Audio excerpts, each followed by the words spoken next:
Bonjour et bienvenue dans Effet d'Optique, le podcast qui explore des sujets de société liés au monde du travail et qui pousse à débattre. Chaque épisode part d'un mot ou d'une valeur que nous allons décortiquer ensemble dans le but d'aller au-delà des apparences et de vraiment comprendre ce que cela signifie à travers une introspection inspirée de la méthode que j'utilise en coaching. Je m'appelle Aurane, je suis coach spécialisée en alignement professionnel et mon rôle est d'accompagner des personnes en quête de sens à créer une carrière qui leur ressemble. Aujourd'hui, c'est un épisode solo et je vais décortiquer avec vous une valeur qui me tient particulièrement à cœur et qui a aussi un lien avec le monde du travail, l'abondance.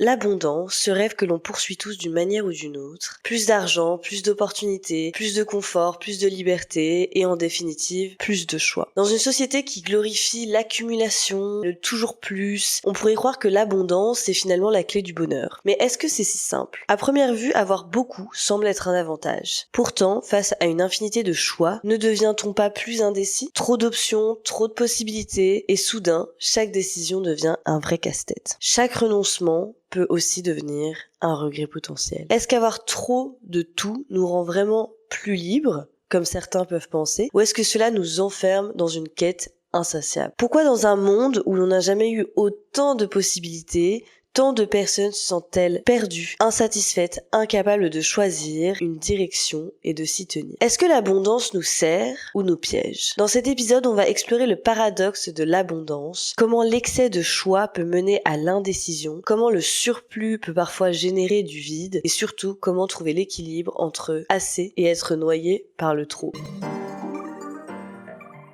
Bonjour à tous, je suis ravie de vous retrouver dans ce nouvel épisode d'Effet d'Optique. Je suis un peu essoufflée et comme vous pouvez l'entendre à ma voix, je suis malade. Voilà quel bonheur, je suis partie 4 jours à Porto.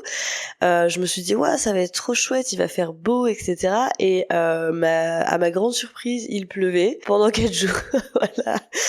Et j'ai chopé la crève littéralement là-bas, c'est sûr. On faisait que marcher et tout ça. Magnifique, hein, au passage. Mais non, franchement, je suis crevée. Donc désolée si vous écoutez ce podcast et qu'en plus vous n'avez pas la vidéo devant vous. Voilà, je m'excuse d'avance pour ma voix qui est juste catastrophique. Mais quand même, je suis ravie de vous retrouver dans ce nouvel épisode solo. Je continue les formats solo, je trouve ça chouette. Ça me permet aussi de me libérer sur certains sujets. Donc n'hésitez pas à me partager vos retours d'expérience en commentaire. Voilà, maintenant je sors un podcast par semaine pour ceux qui n'ont pas suivi. Je sais qu'avant c'était un podcast toutes les 2 semaines. Maintenant je poursuis le podcast toutes les semaines. Il y a vraiment une distinction entre les podcasts solo et les podcasts avec les invités. Généralement c'est une semaine sur 2. Donc voilà, n'hésitez pas à écouter ce qui vous fait le plus envie sur le moment. Mais cette semaine en tout cas, on se retrouve pour un nouvel épisode en solo et je suis ravie. Alors, pourquoi j'ai choisi aujourd'hui de vous parler de l'abondance ? C'est une valeur que j'ai beaucoup perçue comme étant négative. En fait, pour moi, avoir trop, c'était pas bien. Et j'ai eu une discussion avec mon copain récemment, justement quand on était à Porto, et on a parlé de toute cette notion de choix, de l'abondance de choix. Est-ce que c'était bien d'avoir du choix ? Et il m'expliquait pour lui que c'était bien d'avoir du choix parce que plus t'avais de choix et plus t'étais heureux, selon son spectre de pensée. Et moi j'étais pas forcément d'accord avec ça. Pour moi c'était pas vraiment la même chose. Tu vois, c'était plus t'as de choix et plus c'est dur justement d'en faire des choix, parce que quand on a trop, pour moi ça commence à devenir compliqué. Tu peux tomber dans l'indécision, tu peux tomber dans le manque de gratitude, dans le manque de vivre le moment présent, etc. Et donc je trouvais en fait ce débat super intéressant et je me suis dit c'est quoi, je vais en faire un épisode de podcast. Et surtout que je pense que ma vision va peut-être vous plaire, en tout cas vous parler, parce que j'ai vraiment envie de vous partager les deux sons de cloche. C'est-à-dire que moi j'ai vécu avec pas mal d'abondance pendant quelques années, et puis du jour au lendemain je me suis retrouvée entre guillemets avec plus d'abondance. Je vais vous expliquer un petit peu en détail pourquoi et comment ça s'est manifesté concrètement. Et donc je trouvais ça intéressant de vous partager ma vision pour quelqu'un qui a vécu, on va dire, un peu les deux. Je pense que cet épisode risque de vous parler. On va parler d'abondance, pas que d'abondance financière, hein. Tout le monde croit que l'abondance n'est que financière, mais non, on va vraiment parler de l'abondance dans son sens le plus large, c'est-à-dire financière, matérielle, etc. Donc voilà, c'est parti. Alors déjà pour commencer, quelle est ma propre vision de l'abondance? Ça veut dire quoi au juste l'abondance pour moi? Donc comme je vous expliquais, l'abondance pour moi n'est pas seulement financière. L'abondance représente le beaucoup en fait, beaucoup d'argent, beaucoup de matériel, beaucoup de projets, beaucoup de créativité, beaucoup d'opportunités. Voilà, pour moi en fait ça c'est l'abondance. Ça passe pas forcément que par l'abondance financière, ça passe pas forcément que par l'argent, comme beaucoup pourraient penser. Donc l'abondance pour moi, c'est vraiment cette idée de quantité. C'est vraiment cette idée de quantité. Ça veut dire avoir beaucoup. Vous allez me dire beaucoup de quoi? Bah beaucoup de tout en fait. C'est comme je vous ai dit, beaucoup d'argent, beaucoup de matériel, beaucoup de projets, mais ça peut être aussi d'autres choses. En fait, pour moi, c'est vraiment l'abondance et le sentiment finalement d'avoir beaucoup de choses. C'est même pas qu'un sentiment d'ailleurs, c'est énergétique en fait. C'est quand t'es dans l'abondance, t'es dans une énergie finalement où il y a beaucoup de choses autour de toi. Ça peut être beaucoup de personnes, beaucoup de matériel, etc. Ça c'est l'abondance de manière vraiment large. Je vois pas forcément maintenant quelque chose comme, enfin l'abondance comme quelque chose de soit négatif soit positif. Je pense que l'abondance c'est quelque chose de très non binaire finalement. Il n'y a pas vraiment de débat là-dessus. Mais voilà, j'ai longtemps considéré l'abondance comme quelque chose de négatif et je vais vous expliquer pourquoi. Dans ma vie, j'ai toujours vécu dans l'abondance, plus ou moins.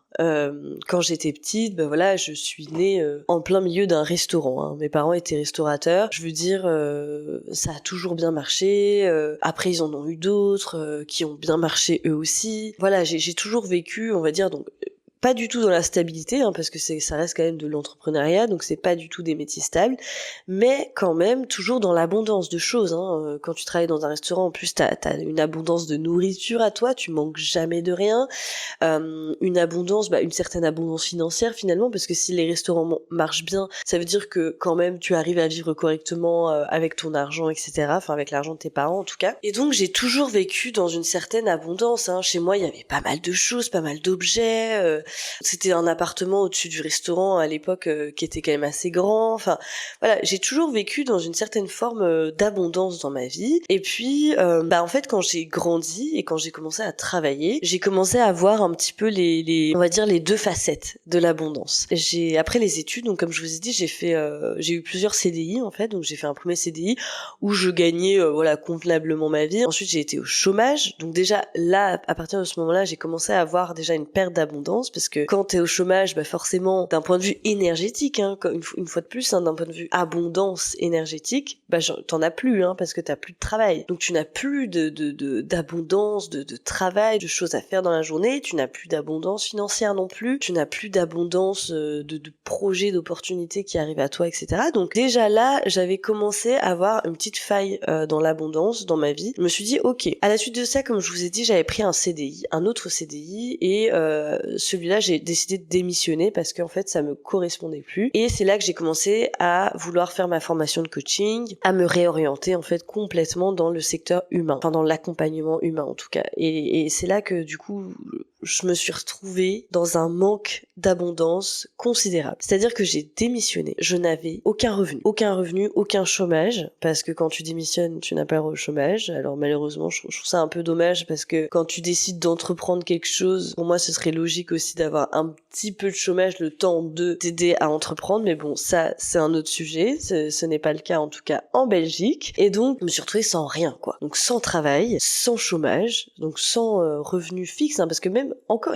quand t'as le chômage, t'as quand même de l'argent qui arrive sur ton compte en banque, même si l'abondance n'est pas là sur les autres aspects de ta vie, en tout cas, tu as quand même de l'argent qui arrive. Là, je me suis retrouvée vraiment sans rien du tout. Je vivais sur mes économies pendant donc 4 mois, et en plus de ça, j'avais pas de travail en fait, donc je devais vraiment chercher du boulot. En même temps, j'essayais de créer ma boîte. Vraiment, quand tu crées ta boîte au début, il y a absolument rien qui marche, et en plus pour créer mon activité, il fallait d'abord, vu que moi je voulais le faire en indépendante complémentaire, il fallait d'abord que je me trouve un travail, un CDI. C'est là que je me suis retrouvée vraiment dans une situation un peu chaude, quoi, je vous avoue, et je me suis dit putain, le manque d'abondance, en fait, c'est ça. C'est clairement, on est en plein dedans. J'avais tellement pas d'argent, j'avais rien qui se passait, hein. J'avais tellement pas d'argent que j'avais même du mal à me payer mes courses, quoi. Donc c'était quand même assez compliqué. Mais au-delà de l'aspect financier, j'ai vraiment rencontré l'aspect négatif du manque d'abondance, en fait. Et je me suis dit, putain, c'est fou, quoi. T'as rien, t'as plus de travail. Et en plus, c'est un cercle vicieux.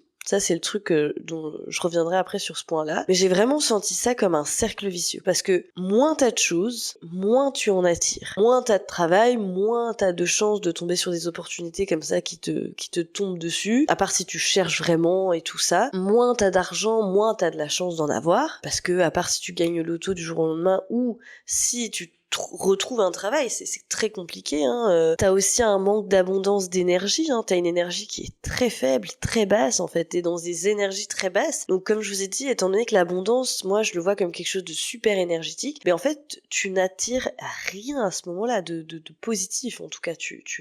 C'est un peu le néant. Donc, je me suis retrouvée voir les deux côtés, finalement, de cette abondance, parce que je sortais d'un travail où je gagnais très bien ma vie, où mon loyer était payé par l'entreprise, où tous mes transports étaient payés par l'entreprise, où j'avais pas mal de choses à faire, donc une abondance aussi en termes de missions, en termes de tâches. J'allais souvent au bureau, une abondance sociale en fait, hein, de voir des gens. Là, tu te retrouves vraiment du jour au lendemain, tu ne vois plus personne non plus, donc ça aussi, c'est un gros impact en fait sur l'abondance, sur l'énergie en fait que tu dégages à ce moment-là, quoi. Voilà, ça m'a fait extrêmement bizarre de me retrouver à ce moment-là que je me suis rendu compte de certaines choses. Voici certaines choses que j'ai compris en étant dans cette situation-là et en expérimentant un peu les deux facettes, on va dire, de l'abondance. Là, premièrement, je me suis rendu compte que moins on a, moins on attire. C'est-à-dire que ça devient un cercle vicieux. Moins vous avez d'opportunités, moins vous avez de projets, moins vous avez d'argent. En fait, c'est un truc de ouf, hein. Alors autant le positif attire le positif, ok, mais alors le négatif, il attire le négatif fois 20, hein. Genre, c'est-à-dire que à ce moment-là, il y avait absolument rien dans ma vie, quoi, qui se passait, même en termes de vie sociale. Je me suis dit, putain, c'est un cercle vicieux et c'est très compliqué de s'en sortir. Tu es dans une situation où l'abondance est au plus bas. En fait, vraiment, c'est très très dur de remonter la pente, de s'en sortir et de revenir vers des énergies en fait beaucoup plus hautes. Pour revenir, faut vraiment ramer, quoi. Déjà, c'est le premier truc dont je me suis rendu compte. La deuxième chose, c'est que plus on a et plus on a tendance à dépenser. Positif attire le positif, ça c'est clair. Mais plus on a, je trouve, plus on dépense. Plus on a de choses matérielles, peut-être un peu futiles. Moi, donc, quand je gagnais ce CDI où j'étais très bien rémunérée, en fait, je me rendais très vite compte que tout ce que je gagnais, en fait, je le dépensais, hein. En fait, j'économisais pas plus, finalement, que dans mes jobs d'avant où je gagnais un peu moins ma vie, quoi. Là, vraiment, tout ce que j'avais, je le dépensais, j'épargnais tout autant. Et en fait, c'est juste ton train de vie, hein, qui augmente à ce moment-là. Alors, par contre, certes, tu attires plus de choses peut-être un peu, on va dire, positives dans ta vie parce que tu rencontres des gens, du coup, tu rencontres peut-être d'autres opportunités, tu te fais aussi connaître dans ton milieu. Je pense que, effectivement, ça attire quand même pas mal de choses positives, mais sur le moment, moi, je me suis rendu compte que plus j'avais et plus je dépensais, quoi. Et en plus, je me suis rendu compte que, ok, plus j'avais, plus je dépensais, mais ça ne me rendait pas forcément heureuse. Parce qu'en fait, je me disais, ouais, ok, mais ce truc-là, bon, bah, ok, je peux me l'acheter, enfin, tu vois. Mais là, je parle d'un point de vue financier, mais pas que, en fait, tu vois. Je me rendais compte que tout devenait plus, on va dire, facile, entre guillemets, parce que plus t'as et plus tu as de choix. Donc on revient à cette idée de choix, de faire des choix. Donc plus tu as de choix, plus tu as de possibilités. Et en fait, je me suis rendu compte que plus c'était difficile de choisir. Parce que quand t'as trop, ça peut freiner tes choix. Tu ne sais même plus faire la distinction. Il y a tellement de choix, c'est comme si on t'apportait un menu au restaurant avec 50 plats. Au bout d'un moment, ça te prend 10 plombs pour choisir. Tu choisis ton plat et tu te dis putain, en fait, j'aurais peut-être dû prendre l'autre truc, tu vois, ça avait l'air meilleur. T'es toujours dans l'indécision et puis en plus, tu peux regretter ce choix-là parce qu'il y a tellement de choses sur la carte que tu te dis putain, en fait, est-ce que j'ai fait le bon choix? Que quand ton assiette arrive, t'es vraiment satisfait de ton assiette ou est-ce que t'es en train de te dire j'ai bien fait de prendre ça ou j'aurais dû prendre le truc de mon voisin? Moi, il y a cette idée dans l'abondance que je trouve un peu négative finalement, c'est que plus tu as et plus c'est difficile de faire des choix. Et plus tu te retrouves dans un cercle vicieux où tu dois nourrir cette abondance en permanence, tu dois vraiment la cultiver et donc déjà ça peut être fatigant. Et en plus si tu le fais pas, pour moi tu peux vraiment être malheureux. Ça peut être dans le train de vie ou dans, je sais pas moi, on peut parler d'abondance de projets par exemple, quelqu'un qui vit tout le temps à 1000 à l'heure avec énormément de projets, énormément de choses à faire et tout, cette personne va être obligée de garder ce train de vie avec énormément de choses à faire. Parce que le jour où elle se retrouve sans rien, mais le vide va être tellement immense, ce sera même pas vivable sereinement, quoi. Et donc il y a cette idée d'abondance que je trouve un peu limite culpabilisante, où plus tu as, plus tu dois avoir. Et plus tu fais, et plus tu dois faire encore plus. Il y a ce truc de, ok, plus égale plus, le positif attire le positif, mais en fait, pour moi, ça devient tellement culpabilisant à la fin que déjà, je comprends même pas pourquoi on n'essaye pas déjà de comprendre qu'est-ce qu'on a déjà. Quand je me suis retrouvée dans cette situation où j'ai eu aucune abondance, moi-même et même pas de salaire, je sais pas comment vous expliquer, mais il y a eu une idée aussi de dépassement de soi. En fait, je me suis dépassée parce que j'avais pas le choix, en fait. Et tu vois, cette notion de pas forcément avoir le choix parfois, alors je dis pas qu'elle est toujours positive, hein, c'est pas vrai, mais moi en tout cas à ce moment-là, elle m'a vachement aidée, tu vois, parce que si j'avais le choix, est-ce que j'aurais fait cette formation, est-ce que j'aurais changé de carrière pour faire du coaching, est-ce que si le coaching avait marché comme ça du premier coup, est-ce que je me serais démenée pour attirer des clients, est-ce que j'aurais créé ce podcast, est-ce que... En fait j'ai l'impression que plus tu as et plus tu as de choix, mais finalement parfois ça te freine dans tout ce qui est dépassement de soi. Et si tu as déjà tout, comment tu veux fantasmer sur quelque chose? Je trouve que le fantasme est important en fait. On doit fantasmer, on doit rêver, on doit avoir des projets un peu loufoques, etc. Si t'as tout, comment tu fais pour avoir des projets? Comment tu fais pour être heureux? Parce que c'est ça qui va te nourrir finalement, c'est de te lever le matin et c'est d'avoir une vision, tu vois, sur le long terme. Mais si en fait t'as tout, mais comment tu peux conserver cette vision de manière positive et comment tu peux être heureux sur le long terme? Puisque tu n'as plus vraiment d'objectif, tu n'as plus vraiment de vision, tu n'as plus vraiment de rêve en fait. Voilà, il y a cette notion de l'abondance qui peut être vraiment à double tranchant. Et moi, je me suis rendu compte que moins j'avais et mieux je me portais en fait. Hein. C'est vraiment catégorique. Franchement, hein, c'est un truc de fou. Moins j'ai et mieux je me porte parce qu'en fait, j'ai pas le choix.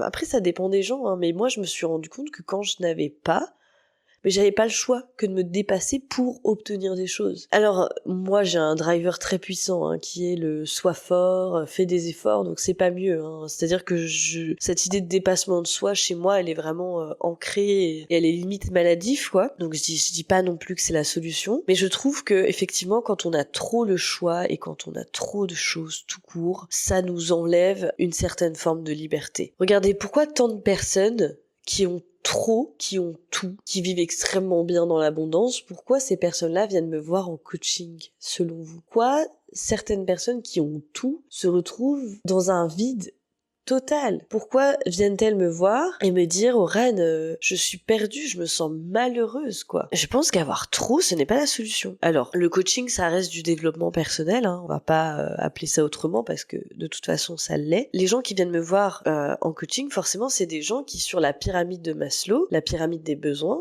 ont déjà tous ces besoins atteints. Donc vous voyez il y a déjà cette notion d'abondance. Ils peuvent se nourrir, ils peuvent se loger, etc. Il y a les besoins d'appartenance sont parfois répondus aussi, et donc on arrive en fait au dernier besoin de la pyramide de Maslow qui est le besoin d'accomplissement. C'est ça en fait que les gens viennent chercher quand ils viennent me voir en coaching. Vous voyez qu'en fait déjà tous les autres besoins sont répondus. Et le besoin d'accomplissement, finalement, c'est que des gens qui sont déjà dans l'abondance qui viennent me voir. Qui sont tellement dans l'abondance que elles ont un vide au fond d'elles. Elles ont un vide, elles ont un manque de quelque chose. Il y a quelque chose qui les rend pas forcément heureuses malgré cette abondance-là. Donc je trouve que c'est quand même assez intéressant de se rendre compte dans notre société qu'il y a plein de gens comme nous, on vit dans une société occidentale, dans un pays qui gagne bien, on a de la chance d'avoir un toit sur la tête, on a de la chance d'avoir tout à profusion, même trop.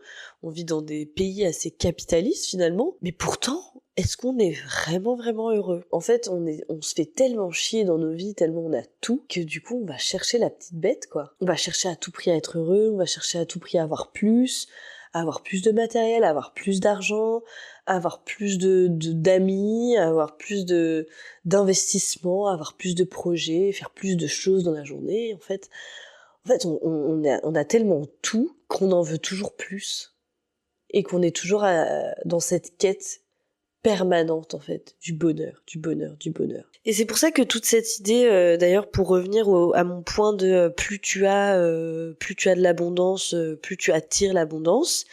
Mais c'est vrai que pour revenir à mon point de l'inverse, c'est-à-dire moins tu as et moins tu attires d'abondance, c'est exactement pour cette raison que je ne crois pas en la méritocratie. C'est exactement pour cette raison que pour moi la méritocratie n'existe pas. Parce que tu vas pas dire à quelqu'un qui n'a rien que c'est facile de s'en sortir, que cette personne peut s'en sortir. Non, parce que ça marche pas comme ça, parce que c'est pas si facile que ça, parce que plus tu as, plus énergétiquement tu as, plus tu es dans l'abondance, plus tu vas attirer cette abondance. Quand tu n'as rien du tout, c'est très très compliqué de s'en sortir. C'est vraiment, tu n'as pas la chance de t'en sortir. Tu n'es pas déjà dans des bonnes dispositions énergétiques pour t'en sortir. Déjà, c'est pas possible pour moi. Exactement pour cette raison que je ne crois pas en la méritocratie et que je suis, alors je suis pas contre le positif attire le positif parce que pour moi c'est vrai, mais j'aimerais bien aussi qu'on prenne en compte cet aspect inverse, c'est-à-dire le négatif attire vachement le négatif et c'est hyper intéressant de pouvoir accompagner des personnes qui sont dans des énergies négatives de s'en sortir.